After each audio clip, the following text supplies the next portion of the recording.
veče svima. Good evening, everybody. I see few faces, few of you I can't see, but I hope you are sitting comfortably and ready for this evening. It's our last session in this series of 4 sessions that we organize with Israeli Embassy here in Belgrade. And tonight we have a pleasure to listen to Maayan Ben Tura, Deputy Head of Mission. She's here. Can you wave, Maayan? Hello, everyone. Great. She's and a little familiar faces. So a little. Some of them are familiar, yes. Yes. Maayan is the Deputy Head of Mission of the Israeli Embassy here in Belgrade, and tonight she will talk with us about food and Israeli society through food. Unfortunately, you won't be able to taste it this time, but hopefully maybe next year when we can meet again, we will be able to taste all these delicious things that Maayan will talk about. Few technical things. Maayan will share her screen. So you can, in the window above on the right side, you have speaker view or gallery view. And also you're able to play with the screen. So sometimes the screen is all over your screen, but if you want to see Maayan in a corner, then you can just try it out and play with it. There are a few options how you can do it. She will also play a sound, so I hope you can hear me. If not, give me a sign. We will try. We will try, yes. So Maayan, thank you for being here, and we are looking forward to learn from you. One more addition, I will, as Maayan, during Maayan talk, I will write few things in the chat box if she uses phrases or expression or name of the food that maybe is not familiar for everybody, so that you can, you don't have to open it, but it's just for you to read what she said. And also next week we will send you documents from all 4 sessions with all these details, so you are able to explore it more after the sessions. Enjoy. So thank you, Sonia, very much for this lovely series, and thank you, all of you, for your time and for joining. I will start by saying I am not a chef whatsoever, but I hope this can give you some kind of a glimpse to Israel, because, you know, food is not just only food. There's so much behind it. There's a whole culture behind it. So that's the goal today. And I hope you ate before, because I got really great pictures for you. So if I get you or to be hungry at the end of this lecture, or to decide to go to Israel and taste some of the food you see today, then I'll be so happy. And well, a lot of you already heard a lot about Israel, I assume, because you listened to other lectures. So I'll try to find middle ground between people that already know a lot of background about Israel and people that maybe this is the first time they're introduced. So I'll try technically to share my screen now, and let's see if it works. Can you see what I'm sharing now? Sonia?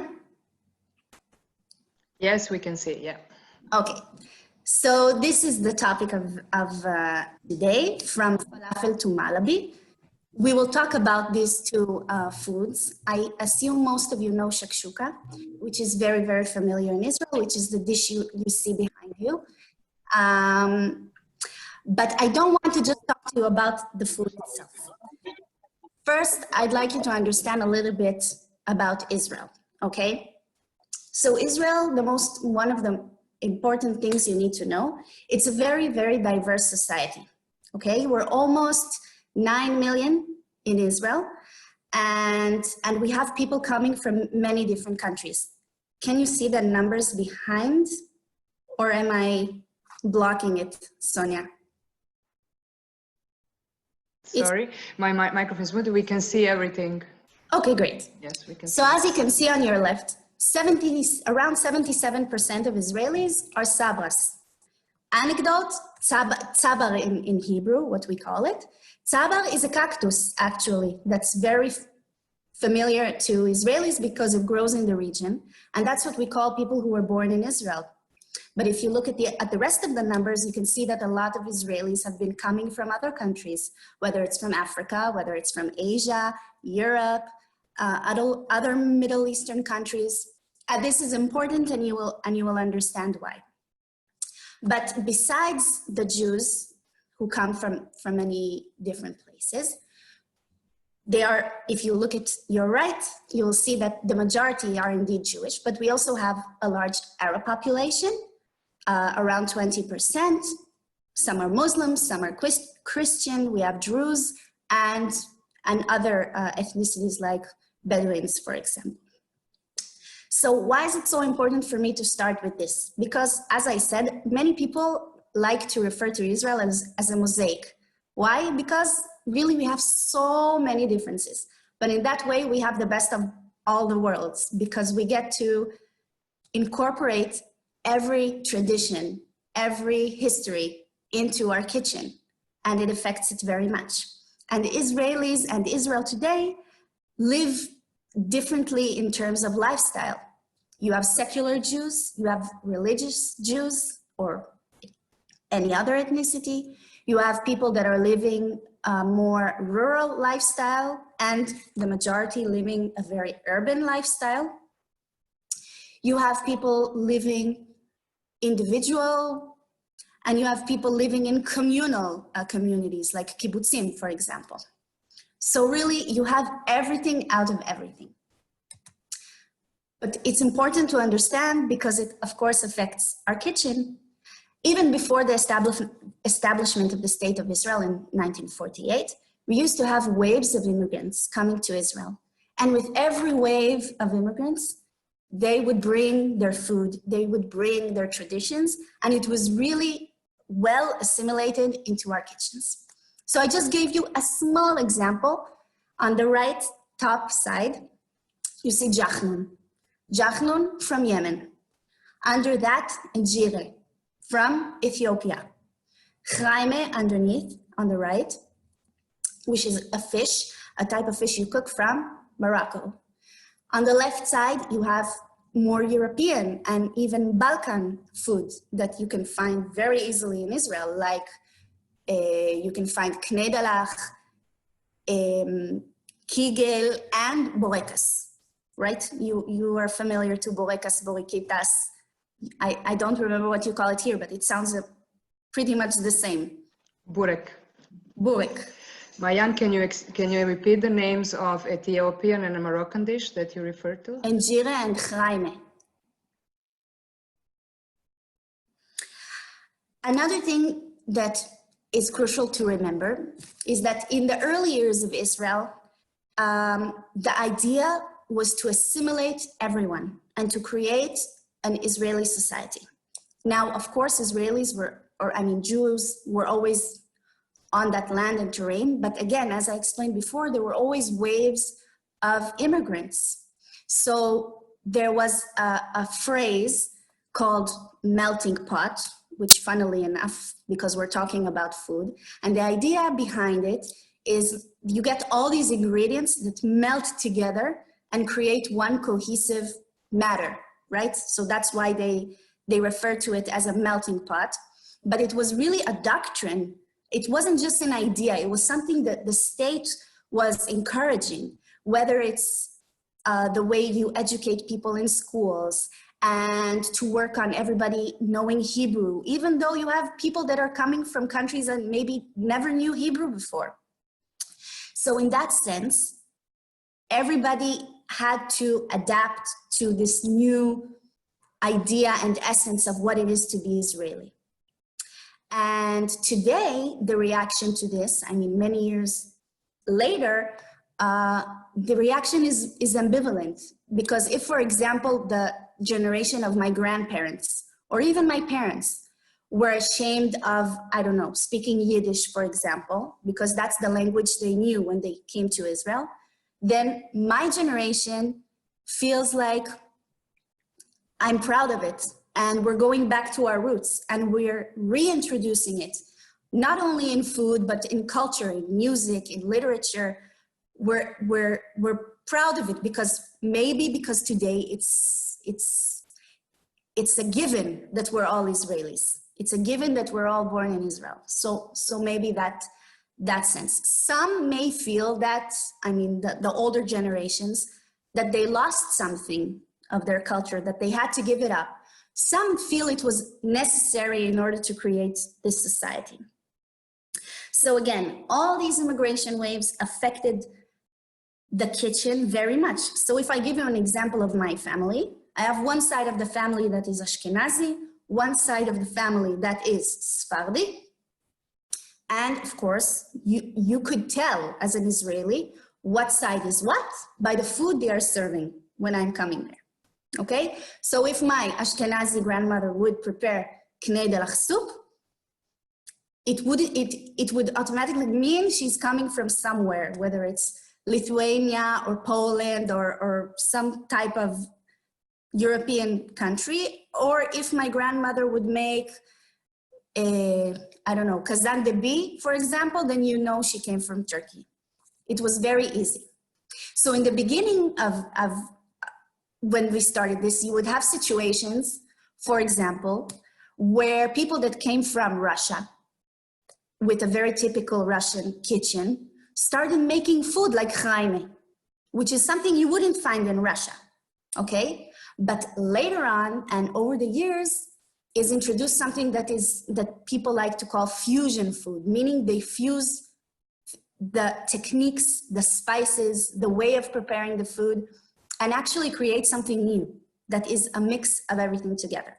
So that's very, very much something that you can see today, especially because people are not afraid to play with food and use different type of influences in their food today.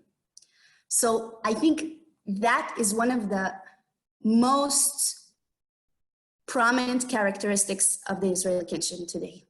This influence, you can really find everything of every world you can imagine in one place. The next thing is a question for you. I don't know if you can recognize what you see here, or if you have an idea why I'm showing you these photos. Anyone? Sonia? I have no idea. It looks like some strange color bread with burger. Yeah, exactly. So I'm bringing you two versions of burgers today. One version is from a restaurant, a very famous restaurant called Meshek Barzilai. It's in Neve Tzedek in Tel Aviv. The whole idea is that it's an organic vegetarian restaurant, and they change their meals according to the season. And the other one, to your left, is from a restaurant in Tel Aviv called Avocada. And their idea is that every meal in their restaurant is based on, surprise, avocado. And I'm telling you this because, interestingly enough, our kitchen is a Mediterranean kitchen, okay? Meaning the place and the place vegetables have in our kitchen is very big. We are living in the Middle East. Obviously, a lot of people are also commenting on the fact that our weather is very hot. So you wouldn't find you would, but it's not that common to have very fatty, heavy foods. And most of the people, or an interesting fact would be that the percent per capita of vegans in Israel is one of the highest in the world, if not the highest, last time I checked. There are many vegans in Israel. There are many, many restaurants which give you so many options for vegan meals, non-dairy options. In almost any restaurant you'll go to, if you want a coffee without milk, but you want any other option or a substitute, like, I don't know, soy or anything else, it's very easily to find. On every meal, whether it's breakfast, lunch, dinner, a salad is something that makes sense that it comes with every meal. So salatim, as we call it, salads are something you would find in every restaurant or whenever you're invited to a meal. And chefs really treat vegetables as the main dish in many cases, which is interesting because you would expect that it's something small on the side, but not in Israel. And another interesting fact, I mean, you know, Israel is a lot of times referred to the land of milk and honey, referring to the time when Moses took people of Israel out of Egypt, out of slavery, going to Israel, and God describes Israel as the land of milk and honey. Well, the people or scholars later say that honey is something not out of the bees, but more dates, which is something locally grown. That's the sweetness. And he said milk because milk means that the cow is very, I mean, prosperous. The cow can give milk.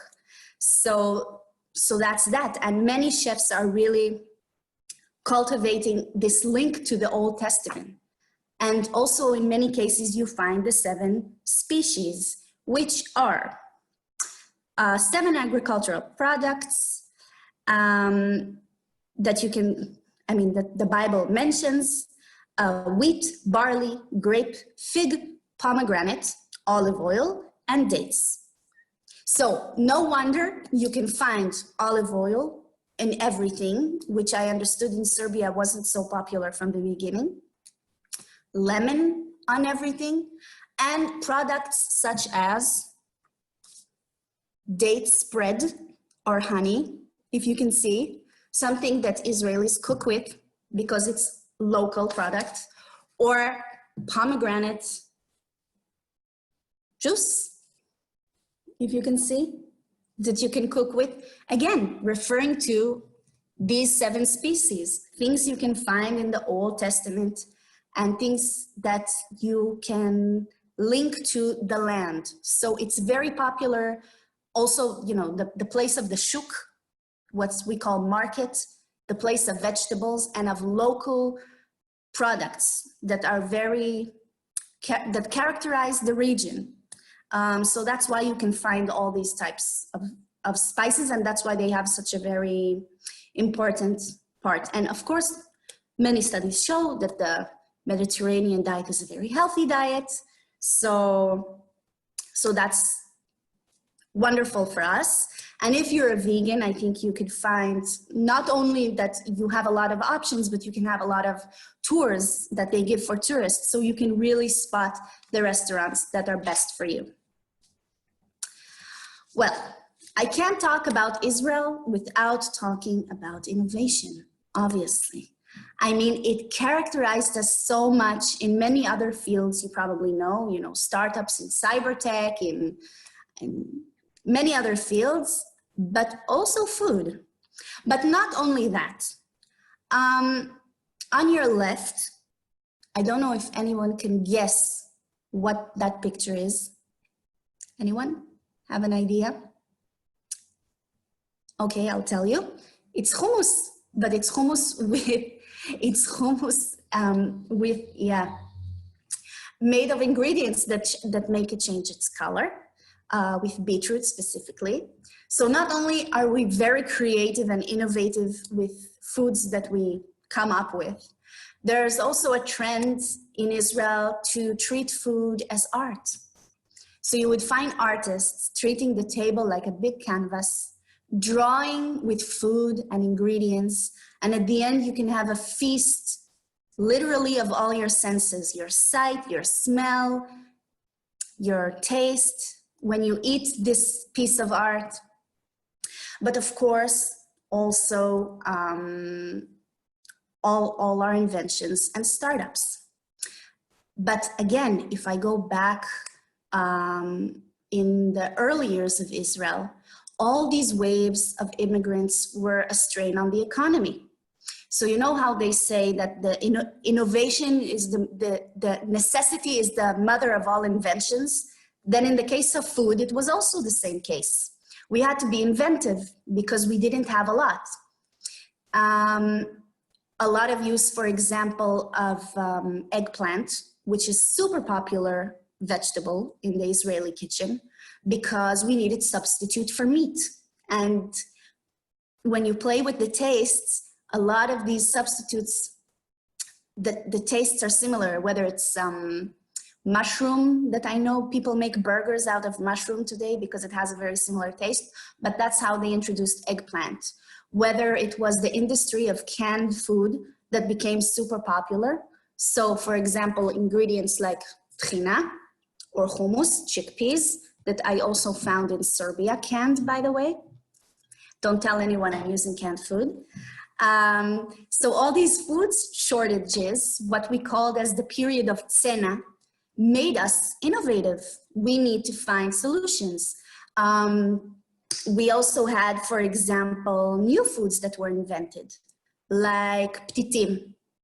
There was no rice in Israel, so they made a substitute with wheat, basically.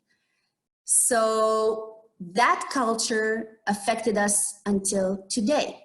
Also, one chef that I read was commenting about the fact that we didn't have such an old agricultural history. So also the farmers and people working in the field of agriculture could be very creative because they weren't afraid to try new things, to try new methods, to try new tools to grow food. But of course, if we're talking about today, there are endless startups also in the field of food and food production. This photo specifically is 250 startups, but from what I'm reading today, it's around 300-400 today. So it's growing constantly. Israel is a country today that, you know, enables people to come up with startups very easily. And of course, now that you understand the background, you can understand that people aren't afraid to try things. It's a part of our culture. I mean, even our land, when we started cultivating the land, it was swamp land or desert land. We had no water. We had to find a solution for this problem. So we started recycling water, or we came up with the drip irrigation system.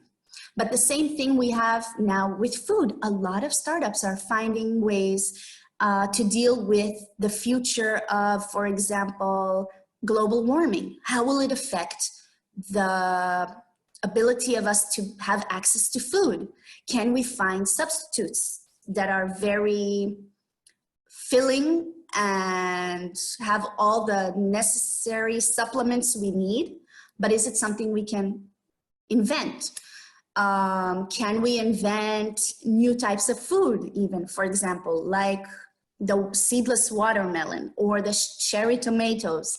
So all these research institutes are also doing that, but it's also how to grow crops with pesticides that are biological and they're not harmful. So really every step of the process of food, from growing to packing to delivering, you can find in Israel today.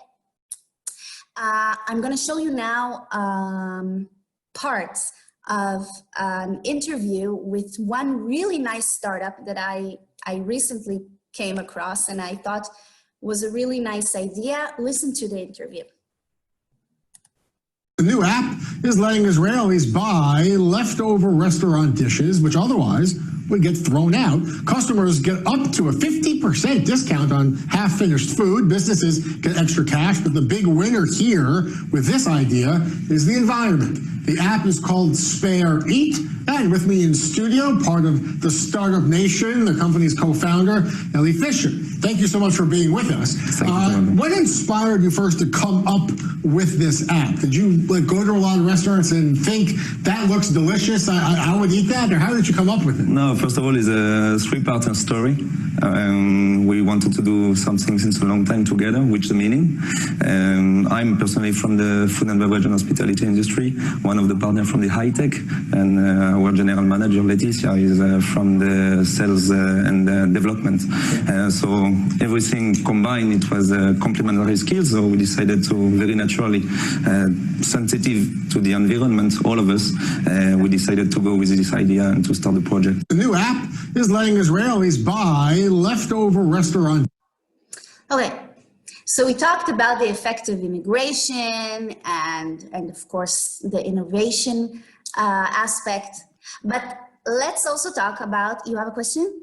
Yes, because maybe the movie was a little bit fast. Can you just summarize what is the application, Sure. what application is doing? The app basically saw a need of leftover foods from restaurants that are perfectly good, and it enables people to buy leftover food for less money, and that way the restaurant doesn't throw away food that is perfectly good, and people can get food delivered for a very cheap price.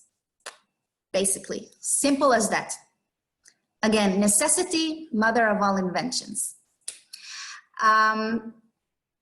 So when we talk about street food today, it became obviously very popular because chefs understood they can play with high quality ingredients and introduce it to very fancy restaurants and also offer people a cheap alternative. And it became, of course, very popular. In this picture, you see falafel, I mean, on the bottom part. Everybody, I assume, recognize falafel. The origin of falafel, the first half of the first millennium was in Egypt, and it was prepared by a type of bean, in English, broad bean. In Hebrew, we say ful. Later on, it was developed by the Copts, Oriental Christianity, to substitute these meatballs with what they make today with, well, basically the beans like the same you make from hummus. So that's a super popular street food. But also you can find arrais on the top part. Arrais, traditionally from the Shaman Levant kitchen, they realized that instead of cooking meat separately and then putting it in pita bread, they can fuse it together. And then in that way, the pita keeps all the juices and the tastes together. And if they cook it that way, it's the best, way to cook the meat, basically. So they put it in the oven or put it in a toaster today. And this street food became so popular, you can even find it in weddings, for example, when people have this buffet of different type of street foods. But the word arrais actually is from Arabic, raisa, which means bride, apparently. I looked it up, or arusa, bride. And today, many chefs started introducing it into their kitchens, into their restaurants, and trying to, of course, so Israeli of them, to invent their own version for arrais, whether it's even vegan or vegetarian, I should say, versions with mushroom is something that some are selling today. But it's better to hear it from chefs in their own words. So one will talk to you about the pita, one will talk to you about the herring, the fish. That I can take the highest food that I'm doing and put it in the most common situation in Israel, and that is the pita. So in this way, I combine the high cuisine with the most common and local ingredient that is the pita. When you begin with this, you cannot stop it. No one but you got me feeling this way. There's so much we can't explain. In the Jewish tradition, a tail of herring is what the poor people have in the Ashkenazic world of Eastern Europe. But now things change, and I chose the herring because I'm not ashamed to go and open a place in the street and make herring sandwiches. It's a different sandwich. I treat the herring like sashimi, and I'm happy.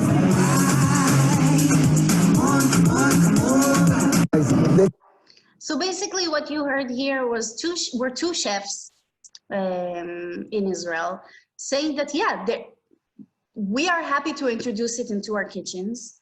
And there really is a demand for it, apparently, with people, and it's super popular. But when I talk about food, it's not only the ingredients and the products and the way we make the food. Obviously, there's a social aspect to food, as I assume is the case in Serbia. Well, in Israel, first of all, it's a very prominent part of Jewish life. But for us, it's also a very prominent part of our family life. And in the beginning, when I was thinking about talking about the subject, I thought it was so obvious, but apparently not in every country. Every Friday dinner, every weekend, you are expected to come home and have a family dinner with your parents. Even when you live, I mean, even if you're married and you're already out of the house, it's a very strong aspect of our life. And not only that, also holidays. We have a lot of holidays that we celebrate together, and every holidays uses foods or ingredients typical and symbolic to our Jewish traditions. But not only that, there's also a very strong aspect of hospitality. When I think about not only Israeli life, but Jewish life in general. And I can give numerous examples of being very communal in our attitude. So for example, certain prayers or traditions of Jews need a minimum of 10 people. For example, minyan. Or holidays, and the best one I can think of is Sukkot. Basically, on Sukkot, we all create this temporary like tent or hut. I don't know what word I would use for it in English. And people sit outside, they decorate it, and they're expected to invite people. Yes, you heard correctly. They are expected to invite people. I found a verse in English that I would like to read for you. Biblical, explaining how this idea of hosting people and being hospitable is like a mitzvah. What we call a mitzvah, it's in English like a divine commandment. It's not just about being nice. It's about a value, a real values behind it. So about Sukkot, the holiday. You shall rejoice in your festival. You, your son, your daughter, your manservant, your maidservant, the Levite, the stranger, the orphan and the widow. Forgive me, remember we're talking biblical times. No servants today. Who are within your cities. In the words of the Mishnah, the Torah, when one eats and drinks, one must also feed the stranger, the orphan, the widow, and other unfortunate paupers, beggars, or poor people. But one who locks the door of his courtyard and eats and drinks with his children and his wife, but does not feed the poor and that embittered soul, this is not the joy of a mitzvah, but the joy of his belly. So you can understand from this voice really that there is this whole idea ingrained in us of the importance of gathering together, of inviting and opening your doors. That is why also many times when you're invited into people's houses, it's a sign of respect when they show you abundance and they give you. Me personally, maybe I think it's a very Jewish thing as well. I'm not sure. I mean, I remember many times when my parents would say I cannot eat something because it's for guests, which is funny because, you know, as a young person, you don't understand how guests can be more important than you. But yes, and you can find this idea of hospitality. It goes back even to stories of the first patriarch, Abraham, in the Bible, not entering the sukkah if they are not letting the poor and the guests in. So in that aspect, I think it's very, very strong. I'll show you now a video that will try, I mean, now that you know a little bit of what I was talking to you about, maybe you can recognize many things in the video. You will see different cities, Jerusalem, Tel Aviv, Jaffa. You will see different ways of making food, whether it's in the tabun, which is like a makeshift stone oven, or frying, or cooking. You will see all the different spices and all different people, and maybe you can recognize, you know, different backgrounds. I hope you enjoyed it.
Well, the way they treat the vegetables, as you can see, is really incredible. So yes, so to summarize, you really can find everything you can possibly be looking for, because we brought every influence into our kitchen and integrated it willingly and openly. I will end with a dessert. I mean, malabi is something that's very typical of Israel, but actually there's a dispute. I mean, it was introduced into the Arab cuisine, and many say it was actually brought from Persia. But years ago, you could find it in the Sephardic kitchen. And many used to break the fast, because we fast on Yom Kippur. And it's a sweet corn-based dessert, topped with rose water, another ingredient that I cannot find in Serbia, but very typical for Israel. Shredded coconut on top, shredded, I don't remember the name of that, pistachio, or how would you say it? Yeah, on top. Pistachio. Similar pistachio. Yeah, I remember it, something like that. So really a great and typical dessert for our ending. But I encourage you, at the end of Corona times, obviously we can't do it now, there are numerous tours available for you, culinary tours for every type you could be looking for. If you're a vegan, if you're a vegetarian, if you're looking for a specific city, there are numerous tours. There are numerous apps, obviously, because, I mean, Israelis can't go without it. And try a new recipe. Maybe something spoke to you in this short lecture that you would like to try. Small anecdote on malabi. I know some societies used to celebrate it on weddings. So it's also a happy ending for us, because they would say the sweetness of the rose water is symbolic to the sweetness of your future. So that's it from me. I thank you for your time. I hope you enjoyed it, or I introduced something new to you in some way. And if you have questions, you are more than welcome. Thank you, Maayan. You made me very hungry. especially because of the vegan and vegetarian food. Somebody asked about meat. So can you explain about meat? Yes, meat culture. Maybe I will add also if you can explain a little bit about the tension between kosher and not kosher cuisine in Israel and how. Right. Yeah. I'm trying to stop the share. There we go. Well, I didn't talk about a few topics. Obviously, I didn't talk about kosher food because it's a whole other world. Basically, it's like a religious restriction, what you cannot eat, how you're supposed to treat the meat, how you're supposed to cut the meat, what meats you are allowed or not allowed. I guess a lot of you know we cannot eat pork, for example. Fish without scales or fins we cannot eat, so that's why we don't eat all types of scallop, shrimp, etc., etc. But obviously kashrut doesn't affect the Jewish kitchen. I can think of one prominent thing, for example, Shabbat. Shabbat is a Saturday, our Sunday, basically. And the idea behind Shabbat is that you cannot work on a Saturday. You're supposed to rest. And rest meaning you cannot cook because cooking is work. And I agree with that, for me as well. Cooking is hard work. So you're not supposed to light a fire. And that's why you will find that in many Jewish homes or at religious homes and today also non-religious homes, you have many dishes, for example, that have been cooked for a very long time overnight. Because now, you know, we know to set an alarm or to set what we call electrical stove that works automatically. You leave your pot of food and it can cook for a whole day and you didn't work to prepare the meal. You prepare everything, you put it in the pot, you close it, and after Shabbat you can, or during Shabbat you can eat it, but you didn't have to supposedly work for it during Shabbat. So yes, it does affect our cooking in a way. But even with all these restrictions, and I'm not a rabbi, I don't presume to know everything, the variety is really incredible. I mean, the substitute is really incredible. And I know Serbia, a lot of people eat a lot of meat. But as I showed you before, we are more of a Mediterranean diet. Vegetables are a big part of our meals. I remember many years ago when I would travel to Europe, for example, and I didn't find vegetables at breakfast. I thought it was so bizarre. I didn't understand. So I hope I answered that question in some way. Yeah, absolutely. Thank you. If anybody has any question, you can unmute yourself or you can just write in the chat. So please feel free to do that.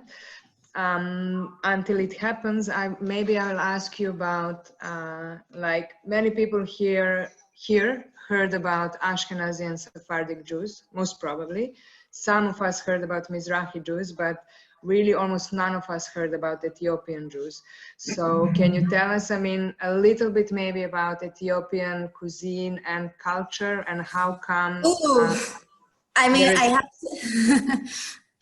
have to admit I'm not an expert of Ethiopian cuisine. I mean, the first big wave of Ethiopians came in '91. So it's a long time ago, but for us, it's considered pretty recent in a way.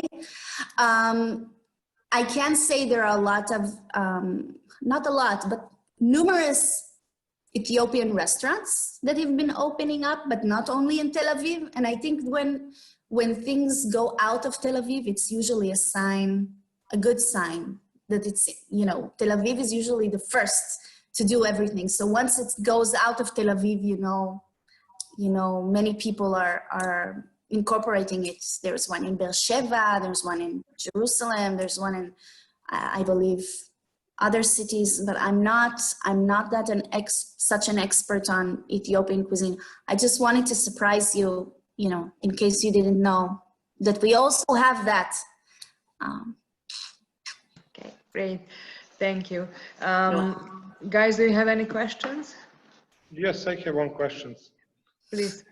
Hi, thank you, Maayan, for wonderful lecture. It was really beautiful. I would like to ask everyone from the group, because she talked about malabi. Do you know maybe anyone where we can find rose water in Serbia for malabi? It will be helpful. And if anyone knows, thank you. Yes, I have a lot of malabi to make. It's almost finished, my bottle, my small bottle. So if anybody knows, please. Right, Sonia? In Zagreb. Okay. Ante says that in Zagreb you can find it in Oriental shops. My suggestion, Srđan, is to be innovative and maybe try to make it from the rose flower. Wow. It will take some time, but yeah. Thank you. Thank you, Srđan. Other questions?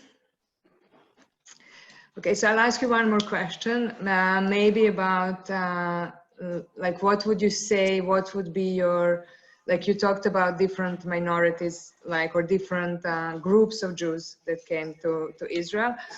From all these groups, what would you say, what would be your favorite dish? My favorite dish. Yeah. My favorite dish. That's hard. I mean, it's an easy question for you, but it's really hard question and unfair question.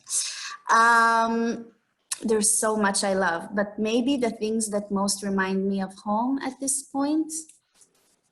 My grandmother that passed away came from, she was Sephardic, she spoke Ladino, and she came from Turkey. And she used to make, she was such a good cook. Oh my God. And she used to make kazandebi, which is a dessert. I encourage you to look online. I don't even know how to explain it, but you could say it's similar to malabi, but it's Turkish. Okay, what is the name of the dessert? Kazandebi. Kazandebi. We will look it up. Also, Hanika is here. Hanika, can you wave? She's an expert in Sephardic kitchen, and probably she has some from Sarajevo originally. And she probably has a similar recipes to your grandmother. So share with us. Maybe tell me. I will ask her in Serbian. Yes, she's a better chef than me. I'm sure of it. Hanika, dobro večer. Ako možete možda sa ostalima da... Dobro večer, ne mogu da govorim na engleskom. Neka, možete na srpskom. Jedno 30% vas razumijem, ali mi je drago bilo da prisustvujem ovom predavanju, odnosno prezentaciji, bolje reći nego predavanje samo. She was very happy to be part of your lecture. Hanika, hoćete samo možda svima nama koji smo ovdje kažete možda jedno popularno sefardsko jelo koje vi najviše volite da pravite? A ja volim najviše da pravim i mislim najuspješnije je za sve one koji vole pite. Ali ja to pravim sa macesom, sa maces tablama. Znači pita od spanača, minika di spinaka. Ili, ako hoćemo mesnu varijantu, onda je minika di carni kun porus. Dakle, pita od mesa i praziluka. I sve se to pravi sa macesom, dakle, za Pesah. Mliječno i mesno. I got pita, Pesach, matzah. I got it. Matzah, okay. Hvala puno, Hanika. She makes different pies for Pesach, one with meat and one with spinach. Surprisingly enough, I have to say, I mean, the matzah, I don't know if you know what it looks like. It is like hard, it looks like a giant cracker. I don't know how to explain it. It seems like the hardest thing to do because you cannot eat bread on Passover. So we all eat matzah. And you would assume that it's not good, but I have to tell you, people, again, are so innovative with what they do with matzah. It's unbelievable. They shred it or they cook and fry things in it, and it's so delicious. Yeah, surprising. Molim te mi, Sonja, ukratko prepričaj šta je rekla. Evo, napisat će vam Mija u chatu, da možete da pročitate. Važi? Molim. Okay, ladies and gentlemen, Daliborka has a question. Until then, Hannah, Mia is writing. Mia vam piše šta je rekla Maayan. Am I supposed to look at the chat? No, Mia will translate for Hanika, and Daliborka will ask you a question. Okay. Hello, good evening. Thank you very much for this nice lecture. You opened our appetite, if this was one of your goals. Thank you. Since at the very beginning of your lecture, you told us that you're going to connect a little bit food with the society, which you already did. But my question would be, women in Israel, do they cook? I mean, you mentioned your grandma all the time, but you didn't say that you cook. So I'm just asking about the different generations.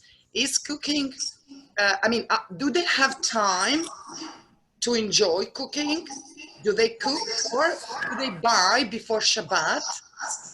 You know, you understand my question. Yes, I completely understand. Thank you. I mean, on the one hand, obviously, we're a very modern type society, like many other countries, and people are working more hours, and it is not just something you would find in Israel. In many countries, people are working more hours, and with all this industrial revolution and internet and longer hours, people are finding less time for home in general. But yes, I think people still cook. If you go to Tel Aviv, which is a very young city, and you'll find a lot of young people, I think they prefer to eat out because of the social aspect. To see and be seen, that is the scene there. But still, every Friday, almost everybody will be eating together, whether in a restaurant or whether at home. And Tel Aviv is such an expensive city that it's hard to afford to eat out every single day. So people still cook. Yes, people still cook. I'm not a great example. Again, I like cooking for guests, but not for myself. But I don't know if I'm representing everyone. Great, thank you. Do we have more questions? Something related to Israeli cuisine, or generally something related to Israel? Okay, great. Thank you, everyone, for joining. I hope it was fun. And it was fun. Thank you, Maayan, so much. Also, I'm thankful for the Israeli Embassy for joining us in this series of lectures and helping us organize it. And I hope in the future we'll have more of that. And thank you for awakening our appetite. Now we are all running to find rose water. Yes. And maybe go and grab some falafel in the city, which is not the same as in Israel, but... No, you have to come to Israel. Sonia, you cannot promote... No, I can't. There is falafel here, I haven't tasted it. Yes, it's probably great. Don't taste it. It's very different from the Israeli one, but they're trying. Good night everybody, laku noć svima. Hvala puno što ste nam se pridružili na ovom predavanju. Poslaćemo vam sve informacije i snimke sa sva 4 predavanja. Ako ste neko propustili, a želite ponovo da poslušate, imat ćete priliku, kao i neki dodatni materijal koji možete da čitate i dalje proučavate. Naš e-mail, ja mislim da imate, ako nemate, haversrbija@gmail.com ili samo na Google pišite ovo što je meni u potpisu Haver Srbija, kontaktirajte nas za bilo šta i nadamo se da se vidimo i uživo, a možda i online uskoro. Laku noć svima.